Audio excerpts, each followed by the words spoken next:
waxaa la yidhi qofkii soo joog laga waayo soo jiifsaa laga yaraa. Haddaba sidaa la socotaanba baryahan waxaa magaalada muqdisho kasoo degaya waa diyaaradaha militariga ee dalka Masar, kuwaasi oo keenayay dhammaantoodba agab oo ay usii diyaarinayaan militariga ama askarta la keenaya ee dalka Masar. Haddaba sidaa la socotaan heshiis ayaa dhex maray dalka Soomaaliya iyo Masar, kaas oo ah in ay kusoo biiraan qaybta nabad sugidda ama nabadeynta dalka.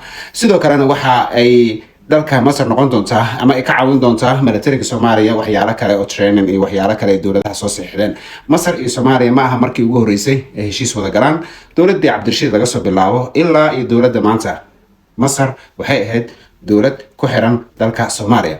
Haddaba arrintan ayaa waxay ka xanaajisay run ahaantii ama maanta warqad ay soo baxday dalka Ethiopia taasoo sheegayso inay khalalaaso hor leh abuuri doonto ayna East Africa ama wadamada dariska Soomaaliya la ahna ay dhibaato weyn ka imaan doonta arrintan haddii ATMIS laga bedelo howlaha ay haysa maanta, taas oo ku andacoonaysa in aan Soomaaliya lagu fiirsan karin arrimaha ay maanta sameynayso siiba dowladeeda.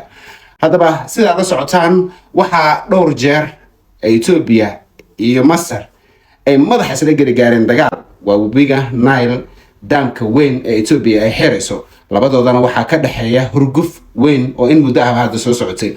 Ethiopia waxay u aragtaa inay khatar ku tahay amnigeeda iyo dalkeeda in ay askar masaari ah ay yimaadaan dalka Soomaaliya oo ay weliba yeeshaan goob ay ka maamuli karaan arrimaha Soomaaliya. Haddaba Soomaaliya maxay ka faa'iideysaa? Taas waa inaan horta number 1 ogaana. Ma Soomaaliya ayaa faa'iido qabto oo arrintan maanta hadday dhacdo dagaal dadka ku dhimanaya ama dhulka ku baaba'ayo waa Soomaaliya haddii ay maanta Masar iyo Ethiopia isku dhacaan.